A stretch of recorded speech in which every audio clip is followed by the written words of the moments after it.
النبي أولى بالمؤمنين من أنفسهم وأزواجه أمهاتهم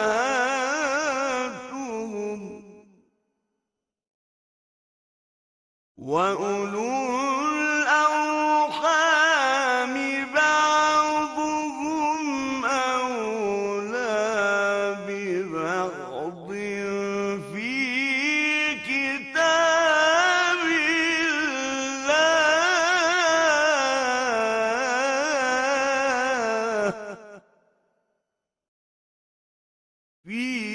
كتاب الله من المؤمنين والمهاجرين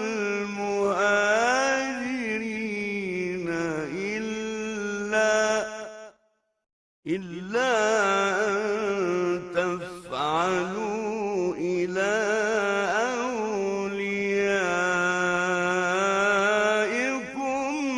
معروفا كان ذلك في الكتاب مسطورا. السلام عليكم ورحمة الله.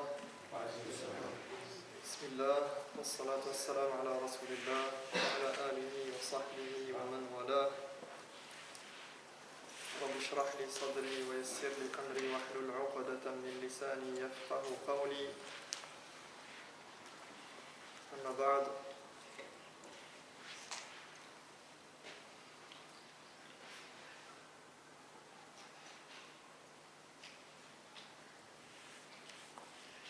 Alors on reprend l'explication des 100 vers sur la meilleure créature de l'univers, les 100 vers sur la vie du prophète sallallahu alayhi wa sallam.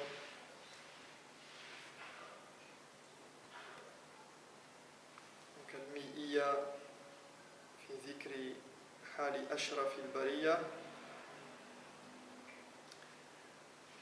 de Ibn Abil Izz al-Hanafi rahimahullah ta'ala. La semaine dernière, on avait parlé de Aam al-Huzn, on avait parlé de l'année du chagrin, ou l'année de la tristesse, l'année où le prophète sallallahu alayhi wa sallam a perdu ses deux piliers, ses deux soutiens qui étaient Abu Talib, son oncle, et sa chère et tendre épouse Khadija radiyallahu anha. Et on avait vu que le prophète sallallahu alayhi wa sallam, juste après la mort de Khadija, eh bien on lui avait proposé, on lui avait suggéré de se remarier. Et donc on lui avait parlé de se marier avec Sauda et Aïcha également. Donc effectivement, on était donc arrivé au verset 35 en fait, donc juste avant 34, il est dit ثم على سودة أمضى عقده في رمضان ثم كان بعده عقد ابنة الصديق في شوال. Et on s'était arrêté en fait à cette partie-là, puisque après وبعد 50 وعام تالي, maintenant il va être question de al-Isra wa al-Mi'raj, donc de l'ascension. Il est dit وبعد 50 وعام تالي أسري به والصلوات فرضت 5 ب50 كما قد حفظت. Donc puis pendant Ramadan, c'est Saouda qui l'épousa. Vers 34, vers 35, et la fille du véridique durant Shawwal emboîta le pas. 36, vers 36, à 51, il fit son voyage de nuit lors duquel l'obligation des prières fut établie, 5 pour 50 comme cela a été prescrit. Et avant de passer donc à cette partie, donc on voit que le prophète sallam, il a atteint l'âge de 50 ans maintenant. Et donc l'an 10 de la mission prophétique, et donc il a commencé à 40 ans, à 50 ans, 10 ans après le début de sa mission. C'est l'année du chagrin et il a perdu, comme on l'a dit, Abu Talib et Khadija. Il s'est donc remarié il s'est marié juste après avec Saouda et Aïcha. Et ici, je voulais m'intéresser à une question qui est la problématique concernant le mariage du prophète sallallahu alayhi wa sallam avec Aïcha. Mata ما هو سن زواج عائشة رضي الله عنها عندما تزوجها النبي صلى الله عليه وسلم. فكما ذكرت هي بنفسها قالت في معنى الكلام تزوجني وأنا بنت 6. هي كانت لها 6 سنوات. Donc cette problématique avec le fait que le prophète sallallahu alayhi wa sallam s'est marié avec une fille qui est d'un âge très jeune, parce qu'il est rapporté qu'il s'est marié avec elle à l'âge de 6 ans et d'avoir consommé le mariage à l'âge de 9 ans. Alors,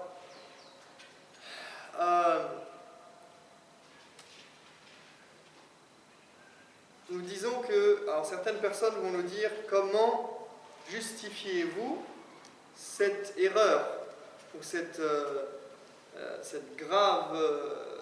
chose grave? Et alors certains seront tentés de dire que c'est une erreur dans les hadiths d'Al-Bukhari.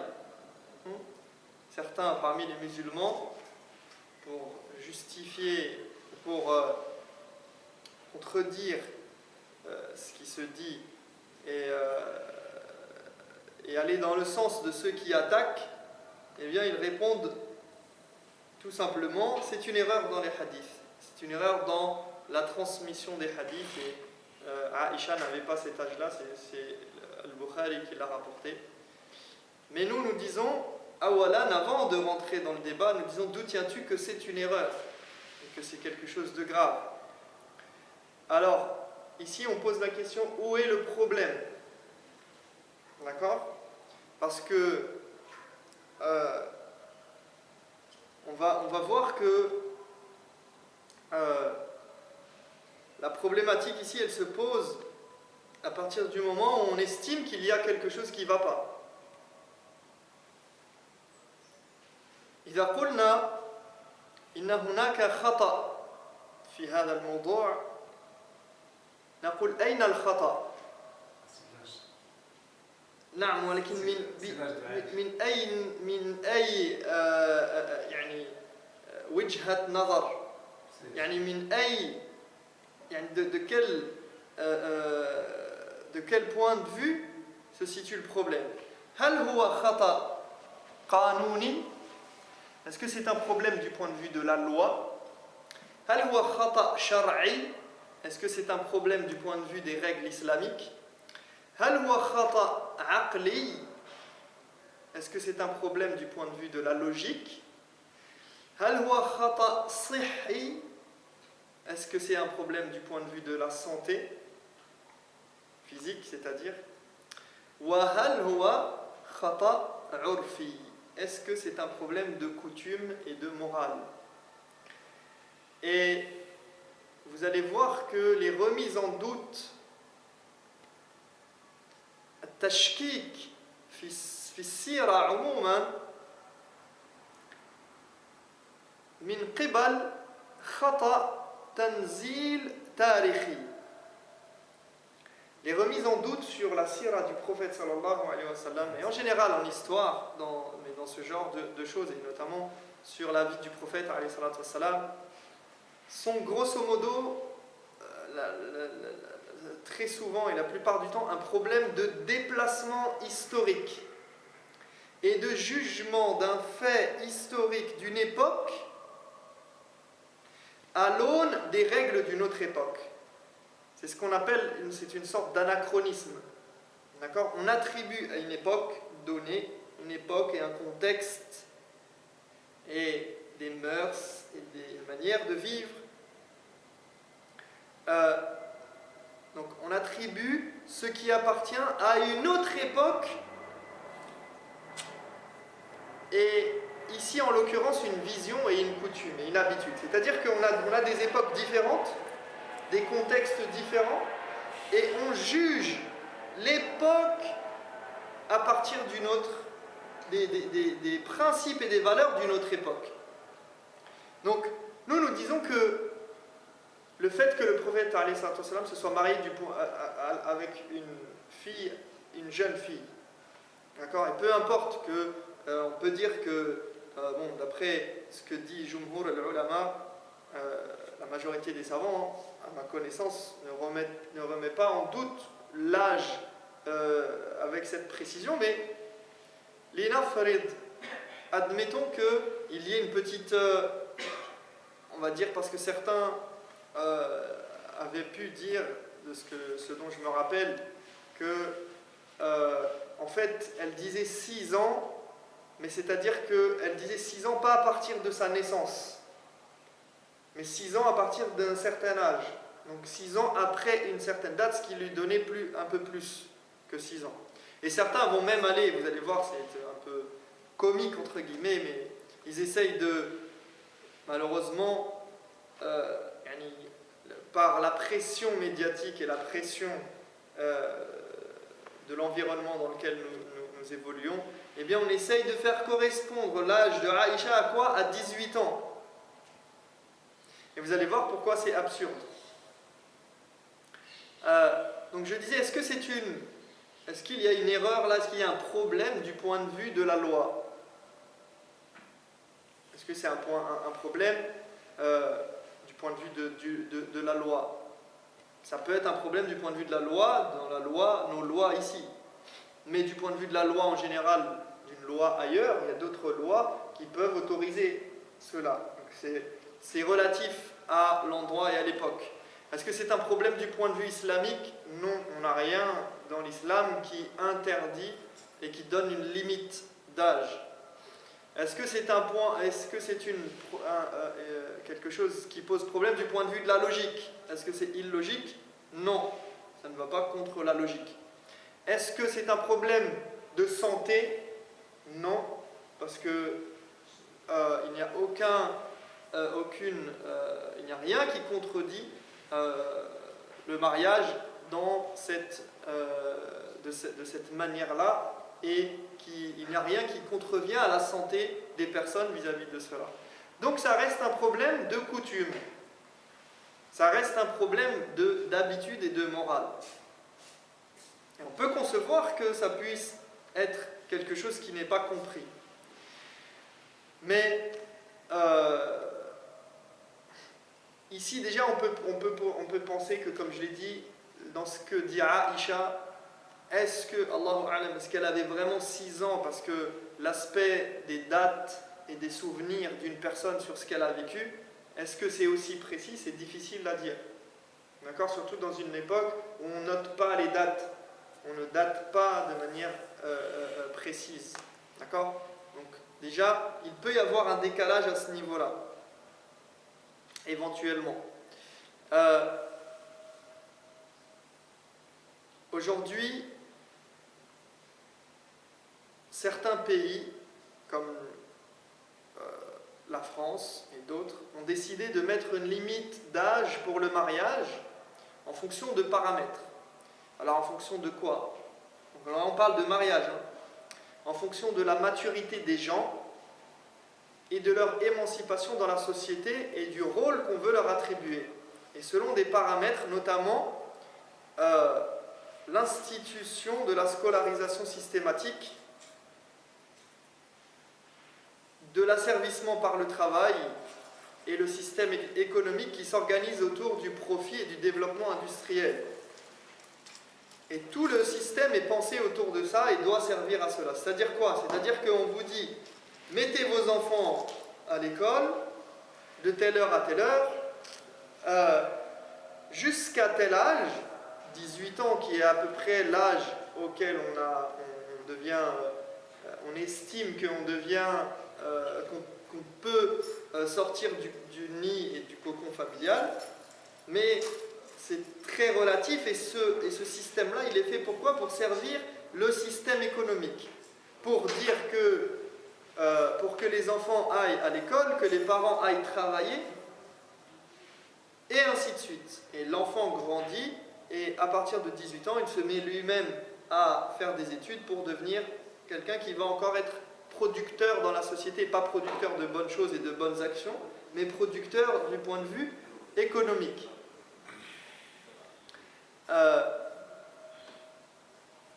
Et donc la limite d'âge pour le mariage est généralement 18 ans. N'est-ce pas? Légalement, ici, c'est 18 ans. Mais est-ce que c'est une chose absolue et c'est une chose qui est objective? Comme le droit de vote. Le droit de vote, c'est quelque chose qu'on a établi à 18 ans. Il y a des pays où c'est 21 ans. Il y a d'autres pays où ça pourrait être plus tard. Ça pourrait être restreint. Ça pourrait être élargi. Ce sont des concepts, des choix en fonction de la société, en fonction de valeurs qu'on estime être les bonnes valeurs dans une société donnée.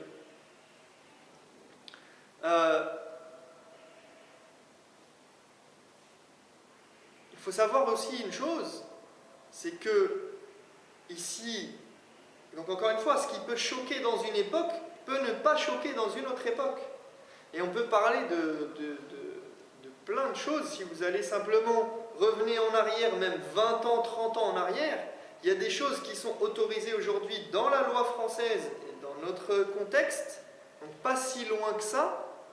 Il y a des choses qui sont autorisées, qui sont admises par tous, ou en tout cas par une frange de la population, et qui, il y a quelques années, étaient quelque chose de très grave, et quelque chose d'inimaginable et d'impensable, voire d'atteinte à la moralité et aux mœurs, etc. Même du point de vue de la loi, c'est-à-dire il y a des choses qui sont sanctionnées aujourd'hui qui avant n'étaient, ou qui ne sont plus sanctionnées, qui avant étaient sanctionnées.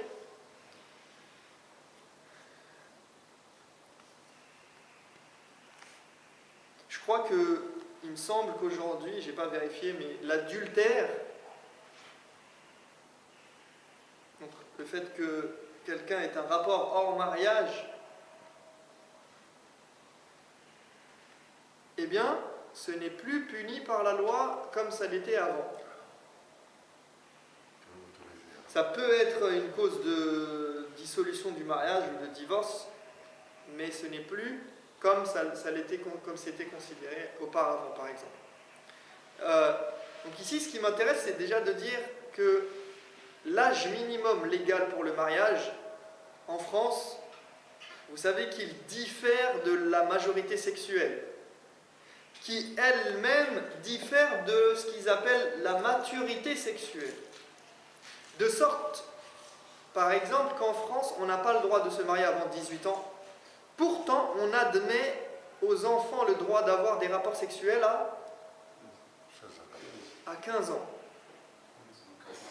Voire avant 15 ans. C'est-à-dire que le mariage en tant que tel, il est interdit avant 18 ans, mais ça ne pose aucun problème du point de vue juridique et du point de vue des valeurs morales que des jeunes adolescents de 13, 14 ans aient des rapports sexuels entre eux. D'accord? Donc déjà, on a limite. Alors, c'est sûr que quand vous voyez du point de vue que le mariage à 18 ans et le prophète sallallahu alayhi wa sallam, il s'est marié avec une jeune fille de 6 ans, ça fait un choc de civilisation, un choc d'époque. Mais maintenant, déjà, ramener ça à 11, 12, 13 ans. On est déjà dans un autre rapport. Donc la loi, elle dit que en dessous de 15 ans, la loi, elle est floue et ce n'est pas mentionné par la loi. La sexualité entre mineurs de moins de 15 ans n'est pas explicitement interdite. Et l'appréciation des situations varie en fonction de l'âge des enfants, de la différence d'âge entre les protagonistes et du fait que la relation soit forcée ou non. Par exemple, une relation entre un mineur de 17 ans et un mineur de 14 ans, si elle est consentie, n'est pas punissable par la loi. Maintenant, il faut rajouter dans la liste qu'il existe des différences de développement physique des gens selon les époques, selon les lieux et selon les époques. يعني تنمية أو نمو الجسم الإنساني يختلف من وقت إلى وقت، من مكان إلى مكان. والتطور يعني الجسمي والجسدي. Donc, à certaines époques, il y a, si on remonte à l'époque du prophète, alayhi salatu wassalam, d'ailleurs, c'est lié à l'organisation de la société, ça peut être lié au climat, ça peut être lié aux guerres et aux conditions de vie difficiles ou non, et qui font que l'être humain se développe d'une manière ou d'une autre à l'espérance de vie. D'accord ? Les contextes influent. Par exemple, avec les famines, les maladies, on a tendance à privilégier le mariage des jeunes. J'ai rencontré un Palestinien une fois, il y a quelques années, ici en France, il me semble, qui ne comprenait pas comment, à pratiquement 30 ans passés, on pouvait ne pas avoir d'enfants, alors que lui, à 16 ans, il avait déjà eu plusieurs enfants. C'est-à-dire pour lui, à 16 ans, à 15 ans, on a des enfants déjà. Ça lui paraît normal parce qu'il vit dans une situation où la société veut qu'on ait des enfants très tôt. Et l'organisation de la société, les mœurs, les valeurs et les habitudes, les coutumes font qu'on a des enfants très tôt. Et ça ne choque personne. Et la société le permet dans son organisation. Nous, ici, c'est assez choquant, entre guillemets. En tout cas, c'est rare et c'est assez mal perçu, ou en tout cas, c'est toujours parce qu'on se dit mais attends, t'as pas fini encore d'aller à l'école, t'as pas eu ton baccalauréat, etc. Donc, cette organisation, elle induit des comportements. Et c'est très, très, très subjectif. Et comme je le disais, le développement physique, il se fait différemment. Les jeunes filles, eh bien, il se peut que les jeunes hommes et les jeunes filles d'ailleurs, et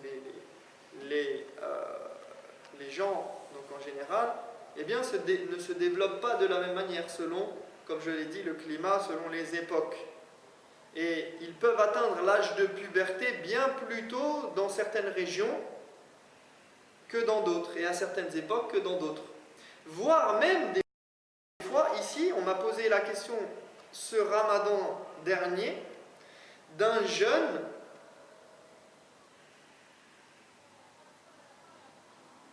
je ne sais plus si c'était pour une jeune fille ou un jeune, je ne me rappelle plus, qui avait les signes de la puberté alors qu'il n'avait que 11 ans ou 10 ans, 10 ou 11 ans. Est-ce qu'il doit jeûner ou pas?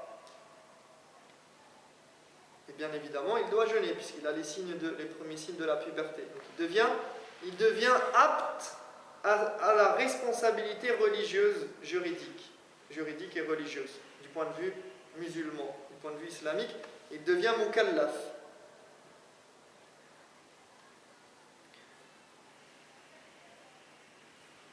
Il me semble que c'était une jeune fille, donc la fille d'un des amis de la personne qui est venue me voir. Oui, elle venait d'avoir 10 ans. Et donc elle avait son cycle menstruel qui démarrait. Donc 10 ans, ça veut dire que si elle a son cycle menstruel qui démarre, ça veut dire qu'elle est apte maintenant à pouvoir être une maman. Mais dans notre tête, qui vivons ici, ça ne rentre, enfin, c'est inconcevable parce que notre société, déjà, pour un jeune de 20 ans, 22 ans, 25 ans, on va lui dire termine tes études, trouve un travail, trouve une maison, accomplis-toi, après tu penseras à te marier, à faire des enfants parce qu'il faut de l'argent, il faut pouvoir subvenir aux besoins de la famille, etc.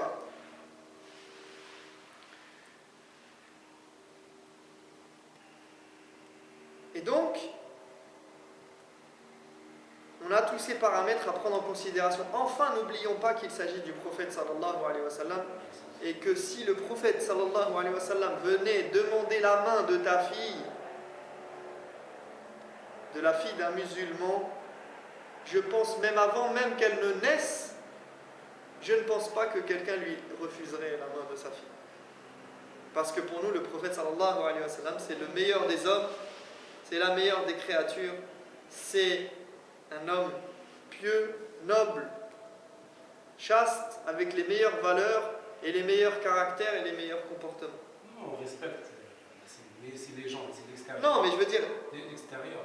C'est eux qui dénègrent comme ça. Non, mais justement, nous, pour nous, et même d'une manière simple, parce que c'est aussi pour les musulmans, et je le disais tout à l'heure, ce qui est déplorable, ce qui est malheureusement la pression qui est mise sur les musulmans aujourd'hui, fait qu'on a certains musulmans qui vous expliquent par A plus B, comme par hasard, que Aïcha n'avait pas 6 ans ou 7 ans ou 8 ans, en tout cas que ce n'était pas une jeune fille, mais qu'elle avait, par le plus grand des hasards et la plus grande, comme par magie, elle avait 18 ans. 18 ans qui est l'âge admis par une bonne majorité des pays, les pays dits civilisés, les pays occidentaux, etc. Donc, comme par hasard, on a réussi c'est bon, on est tranquille, on a trouvé le makhraj, on a trouvé la porte de sortie de cette problématique. Non, ne vous inquiétez pas, Aïcha avait 18 ans, l'âge légal pour se marier, elle pouvait même se marier à la mairie. Comme par hasard. Donc c'est très pratique. Hein? Si vous allez au Texas, aux États-Unis, mais peut-être dans d'autres États des États-Unis, vous avez le droit de vous marier à 16 ans. Et ça ne pose de problème à personne.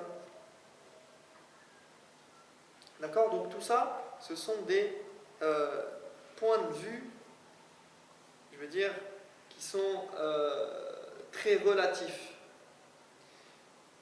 Donc on n'a pas à aller chercher à dire que les hadiths ils sont faux, ou bien qu'il y a une erreur, ou bien que non, c'est pas la peine d'aller jusque là. Wallahu a'lam, Allah sait mieux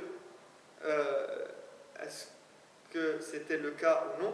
Et maintenant, même si tel était le cas, nous l'acceptons et ça ne nous pose aucun problème, sachant que nous disons que l'islam ne demande à personne de se marier à cet âge-là. C'est quelque chose qui était à l'époque et c'était très répandu. Et d'ailleurs, il faut savoir une chose aussi, c'est que ce qui prouve que ce n'était pas quelque chose de problématique comme veulent nous le montrer certains ici en France aujourd'hui ou ailleurs, c'est que le prophète alayhi salam, il a eu des ennemis, oui ou non?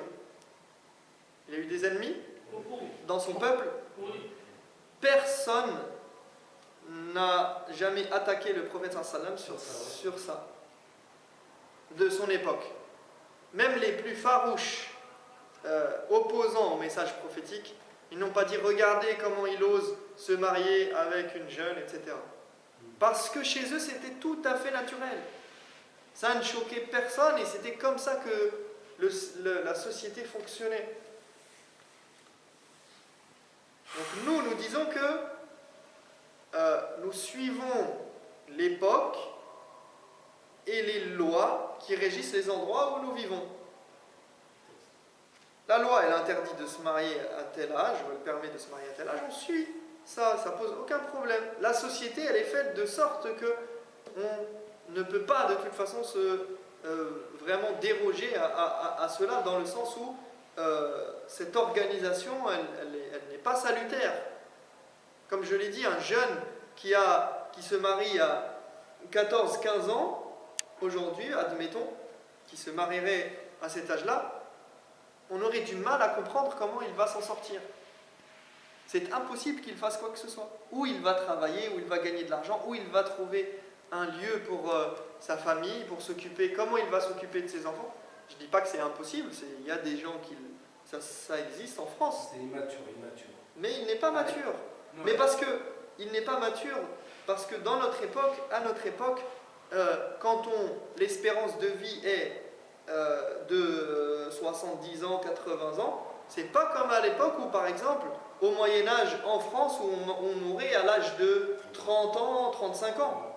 À 30 ans, 35 ans, c'était quelqu'un qui allait jusqu'à 40, 45 ans, c'était un vieux.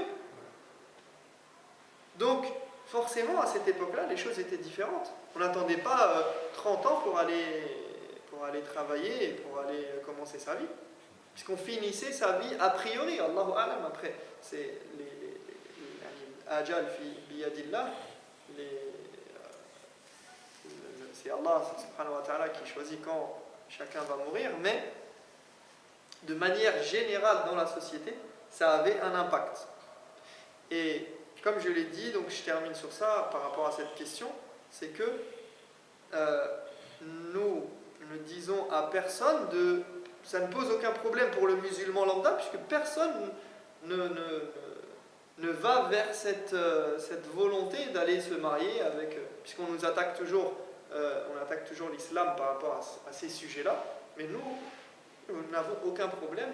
Nous nous marions à l'âge qui fait partie de l'âge de l'époque et de ce qui est accepté par les mœurs et par la loi et par le droit du pays et de l'endroit dans lequel nous sommes. Mais en tout cas, quoi qu'il en soit, voilà pour ce mariage. En tout cas, dans les hadiths, vous allez trouver que Aïcha dit elle-même qu'elle s'est mariée à l'âge de 6 ans. Alors encore une fois, je dis ça avec beaucoup de précaution, puisque je sais que les ulama nous disent que Aïcha adra bi nafsiha min ghayriha wa bima hadatha laha. Donc ils disent que Aïcha, elle sait mieux que personne à quel âge elle s'est mariée, même si elle dit ça, même si on peut imaginer que dans l'enfance, le fait de dire que ça s'est passé à tel âge ou à tel âge, c'est difficile de le savoir par soi-même et qu'on l'a forcé, on le sait plutôt par autrui, parce que c'est difficile de se rappeler des choses à cet âge-là. Wallahu alam, en tout cas dans ce sens où avec cette précision-là sur l'âge. Wallahu alam, en tout cas c'est ce qui est précisé par les hadiths, c'est ce qui est dit, et ce que les ulama, ce sur quoi beaucoup, en tout cas de ulama, s'accordent. Encore une fois, nul besoin d'aller chercher à faire correspondre avec des calculs, parce que vous allez trouver des vidéos des gens qui disent pas plus B que A, attention, et par ce biais-là ils essayent de يحاولون الطعن في أحاديث النبي عليه الصلاة والسلام وفي البخاري ومسلم والسنة بشكل عام. Donc à travers ce biais-là, ils essayent de détruire tout l'édifice construit autour de la sunna du prophète sallallahu alayhi wa sallam et d'intimer le doute dans le cœur des musulmans quant au hadith. Donc c'est une comment dire, c'est une ruse diabolique et qui est utilisée par certains, non pas pour elle-même, mais plutôt pour détruire et saper cette volonté de suivre le prophète alayhi salatu wassalam. طيب.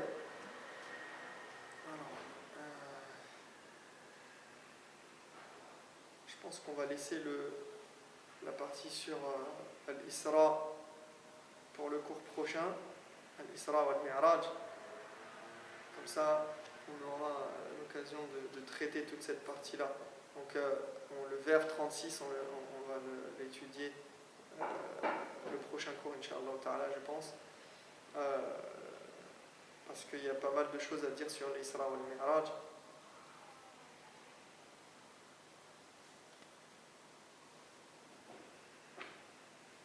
Sur ce voyage nocturne et cette ascension du prophète sallallahu alayhi wa sallam qu'il va vivre donc à l'âge de 51 ans après la mort de Khadija et d'Abu Talib et son mariage avec Aïcha et Sauda.